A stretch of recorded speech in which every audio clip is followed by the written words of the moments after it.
Baik penonton, kembali bersama kami di Selamat Pagi Malaysia. Penonton, pastinya pendapatan itu merupakan satu sumber rezeki. Tapi pernah tak anda terfikir sumber pendapatan itu merupakan satu pendapatan yang patuh syariah ataupun tidak? Dan apa yang kita perlu laksanakan dengan rezeki yang tidak patuh syariah itu? Jadi hari ini kita bersama dengan Ustaz Haji Muhammad Saleh Abdul Sahab, Ketua Bahagian Dakwah dan Pemasaran Majlis Agama Islam Selangor, untuk memperincikan tentang topik kita, mengapa masih sayang wang tidak patuh syariah. Assalamualaikum.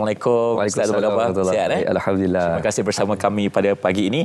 Mungkin sebagai mukadimahnya kita jelaskan kepada penonton, Ustaz, apa yang didefinisikan sebagai wang tidak patuh syariah ini dan apa yang kita perlu laksanakan dengan wang tersebut? Baik, bismillahirrahmanirrahim. Alhamdulillah. Pertama-tamanya kita kena lihat sumber pendapatan kita ini. Dalam Al-Quran disebut, a'udzubillahi minasyaitonirrajim, ya ayyuhallazina amanu la ta'kulu amwalakum bainakum bil batil. Wahai orang yang beriman, jangan kamu makan atau gunakan harta secara batil. Ataupun pemilikan kita secara harta secara batil itu. Sebab itu kita kena lihat balik kategori harta kita ini. Adakah contoh pemilikan harta kita ini menafikan hak-hak waris? Ini dalam perbincangan berkaitan dengan pusaka, dalam penafian hak waris-waris dan sebagainya. Kemudian kita lihat pula dari segi sumber-sumber keuangan kita ini. Adakah terlibat dengan unsur-unsur riba? Sedangkan dalam Al-Quran disebut wa halullahul bai' wa harramu riba. Allah Taala menghalalkan jual beli dan mengharamkan riba. Kemudian kita kena lihat balik pelaburan yang kita buat ini pula, ke mana perginya? Adakah pelaburan itu patuh syariah ataupun tidak? Itu belum lagi transaksi-transaksi lain yang ada unsur-unsur perjudian dan sebagainya. Sebab itulah kita kena muhasabah diri kita. Kita kena melihat balik harta-harta yang kita miliki ini daripada mana sumbernya. Kita takut lagi kalau kita dapat harta yang bukan daripada sumber yang halal atau sumber yang haram, kita takut ia menjadi satu makan dalam darah tubuh daging kita. Betul. Bagi kepada isteri dan anak-anak kita. Sebab tu kita bimbang-bimbang, ialah takut-takut anak kita ni jadi macam liar semacam. Liar semacam sebab apa? Mungkin sumber rezeki tu yang kita bagi tu kepada apa?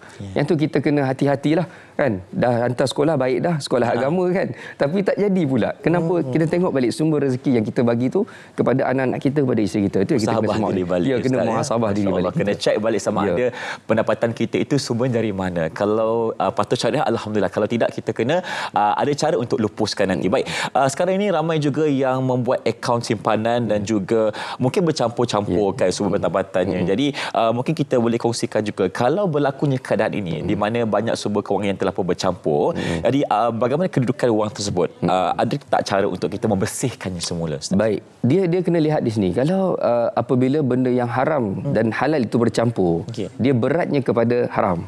So maka itu kita sebab itu kita kena semak balik. Kita kena hati-hatilah dari segi bab simpanan dan pelaburan. Sebagai contohlah macam KWSP kan.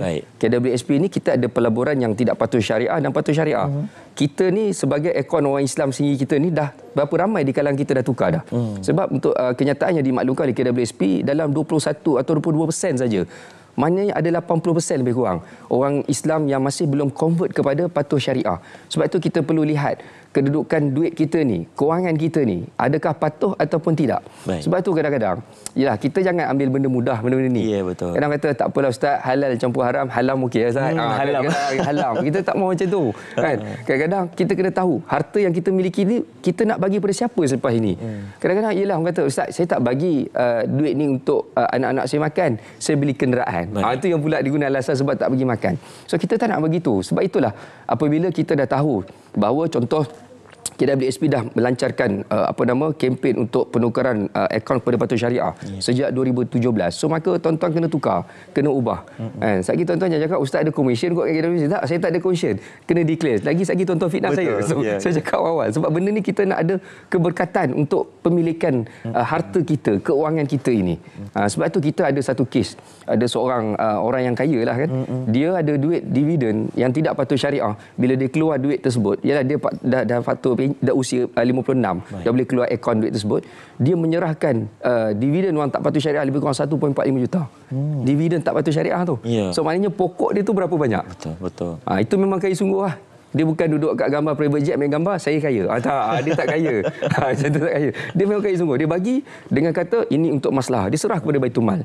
Sebab apa Ustaz? Dia kata apa? Ini bukan duit yang halal. Dia kata dividen ni dividen tak patut syariah. Tak patut syariah. Kalau kita ni, kita fikir balik tau, 1.45 juta darurat ni. Kita guna kaedah darurat, kita guna untuk keperluan kita. Ini antara orang yang hebat lah, yang pernah datang untuk menyerahkan dividen yang tidak patut syariah tu kepada kami. Beliau sedar kepada betapa orang kata, yalah mungkin ada kesan-kesan tertentu. Lagi-lagi kita sebagai umat Islam ini jangan ambil enteng tentang perkara ini, lagi-lagi melihat kepada wang tidak patut syariah yang mungkin kita akan berikan juga kepada anak-anak kita, isteri kita yang akan mewarisi. Dan masa yang Ustaz kongsikan tadi, ianya akan terkait juga dengan darah daging kita sendiri.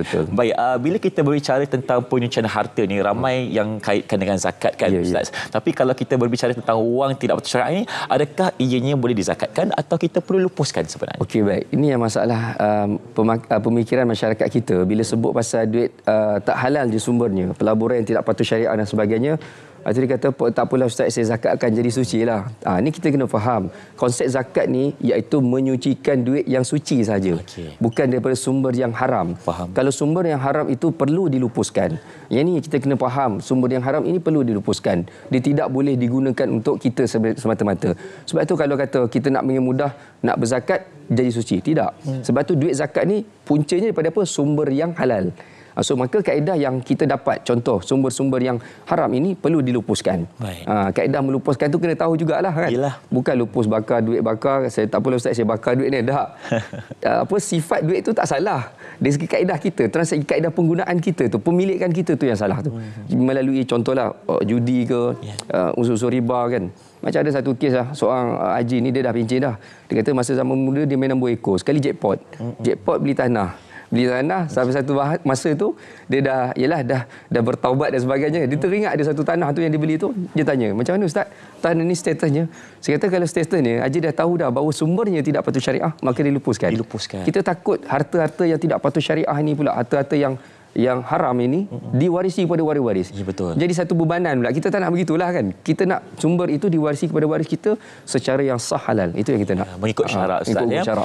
Kalau kita tengok sekarang ni, MAIS merupakan antara institusi yang diberikan kepercayaan untuk menguruskan dan juga melupuskan wang tidak patut syariah ini. Jadi mungkin boleh kongsikan peranan MAIS sendiri, dan kalau boleh kongsikan apa di antara contoh-contoh pelupusan yang telah MAIS laksanakan. Okey, baik.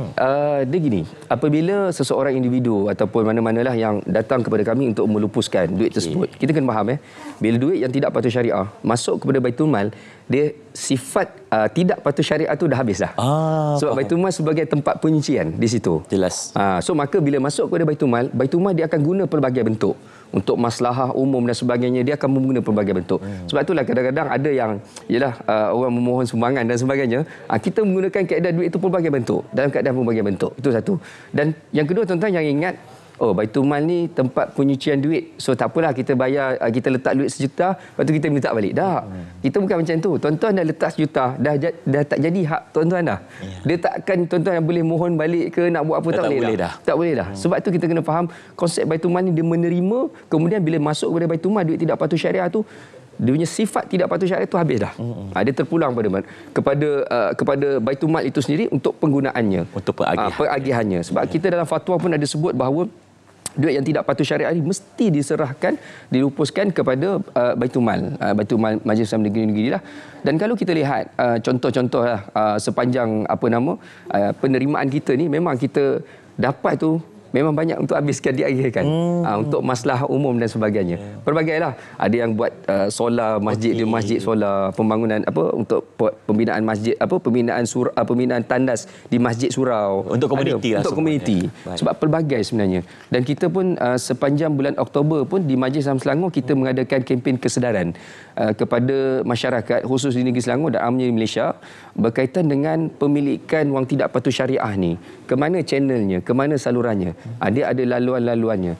Sebab tu kita kena ingat, jangan kata Ustaz tak apalah, saya ada, contohnya dia ada satu syarikat, dia kata dia ada terlibat dengan ketidakpatuhan syariah kewangan tersebut, dia nak guna kaedah CSR.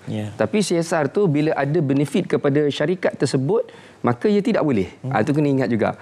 Kalau dia nak buat sedekah ke apa, lepaskan macam tu. Dia tak boleh kata ini daripada syarikat sekian-sekian. Tak boleh. Dengan alasan CSR, tak boleh.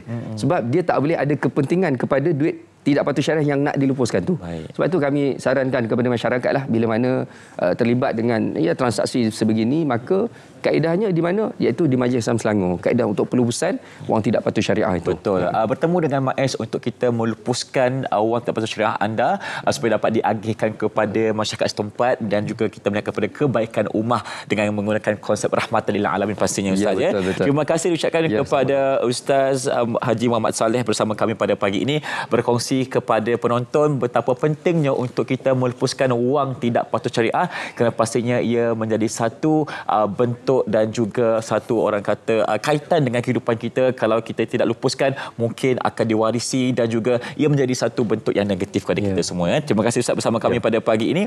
Baik penonton, dari melihat kepada wang tidak patut syariah, kita akan ke cerita pagi Kelantan pula. Dan sekarang ini kita akan melihat belanjawan 2026 impak kepada sektor pertanian bersama rakan pelapor kami di sana, Nur Alia Ramli. Silakan Nur Alia.